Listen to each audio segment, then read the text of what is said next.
Hello বন্ধুরা, তো আমি জামাই ষষ্ঠীতে কী কেনাকাটা করেছি আমার মায়ের জন্য আর মাসির জন্য, তো সেটাই তোমাদের সাথে শেয়ার করতে আমি চলে এসেছি। তো এই দেখো, দুটো বেডশিট নিয়েছি। তো শাড়ি ফাড়ি নিইনি, আমি তো প্রত্যেক বছর একটু নতুন নতুন ধরনের জিনিস দেওয়ারই চেষ্টা করি। তো এই যে এখানে কিন্তু দুটো পাঁচবালিশের ওয়ার আছে। তো এই হচ্ছে চাদরটা, এটা হচ্ছে পুরো চাদরে এরকমই ডিজাইন আছে।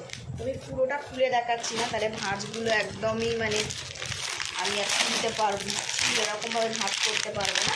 তো আর একটা দেখাচ্ছি, এটা হচ্ছে ইয়েলো কালার, এতেও দুটো পাঁচবালিশের ওয়ার আছে। তো এই যে পুরো চাদরে এইরকম ডিজাইন আছে।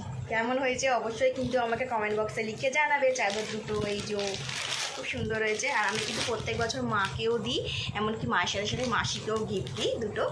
তো এই যে